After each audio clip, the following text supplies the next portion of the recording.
Hey everybody, I'd like to welcome you to the Hood Apostle Network.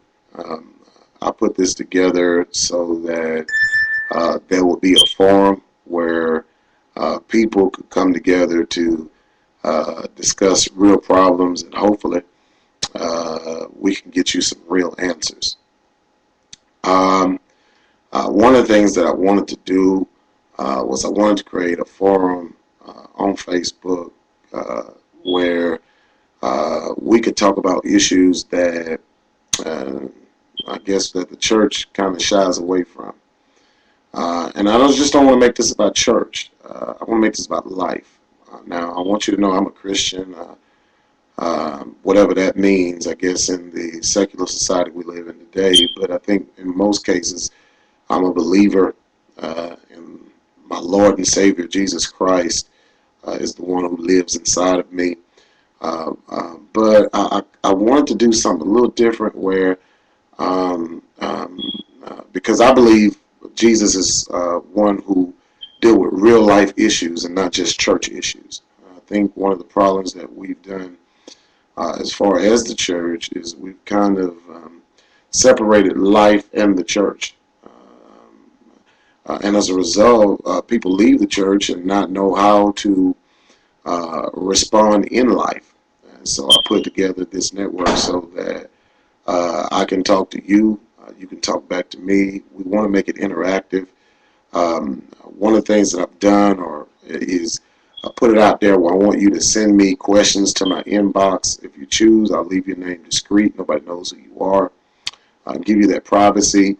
But I want you to ask me some difficult questions that maybe you can't get somewhere else. Well, then I guess the question would be, do you have the authority or you a know-it-all? No, I'm not. I don't think anybody's a real expert, but I do try to give you a biblical explanation for what you're currently dealing with or what you currently want answers to. I'm just not going to do it the way that church people like it. And in most cases, I'm going to piss church people off because they're going to say, I can't believe you're saying that, or I can't believe that you're doing that, or I can't believe you're speaking like that. Well, listen, if my words, you find them offensive or you find them unorthodox, then I guess I'm in good company because that's what they call Jesus, an unorthodox person. Uh, but check this out. People were drawn to him. And guess what type of people were drawn to him? Sinners. Sinners were drawn to him. They could relate to him. They could talk to him. I guess what does that say about us? Uh, that real sinners aren't drawn to the church. And then ask yourself this question: why? Why are they not drawn to the church? What has the church done to where we're not reaching people like we used to reach them? I think it's because that the world, who is real, can realize that we've become fake, shallow, and we have no depth. We have no ability to reach them where they are. I just kind of put the network up today. And when I say today, I mean in the last couple of hours or so. It's actually 3 o'clock in the morning here. And when I did it, I didn't know that I was going to get the big response like I got. I mean, in an hour or so, we have over 250 people who have responded, wanted to become viewers of this particular network. And that's a good thing. That's a good thing. One of the things that I got a question, and I just jumped right into it. The question was about church folk, why they are so judgmental to people who they deem as dirty and yet act so clean. And I think that is one of the things that has hurt the sinner from coming to church. Why? Because one of the first things they see is that we judge them. We judge them. And I know what you want to say. Well, we judge the sin. We judge the sin. Well, no. Have you ever caught a fish that was clean? If you ever caught a fish that was already clean, I know you're going to throw it back. And I think that's what we got to get into.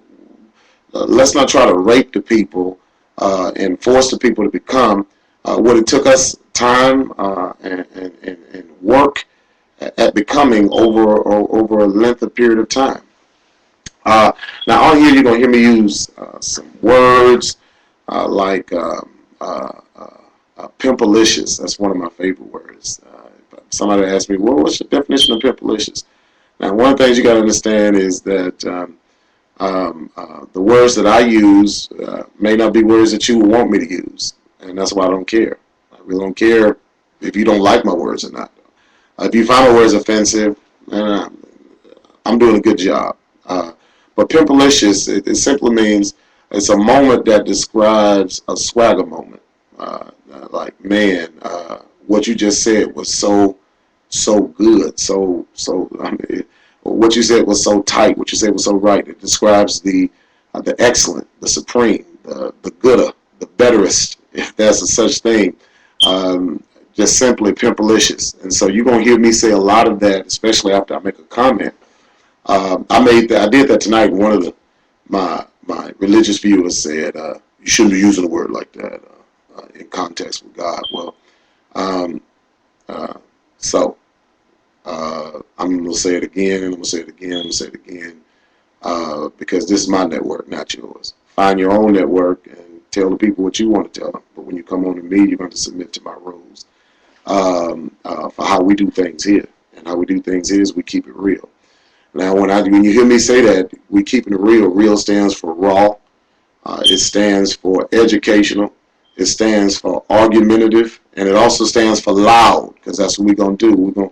We're gonna be loud. We're gonna be aggressive with what we believe.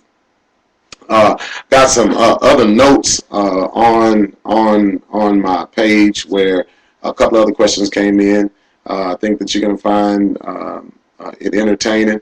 One of the things that I recently wrote was a note about it ain't jacking when you're taking back your stuff. You want to hear that. You want to listen to that.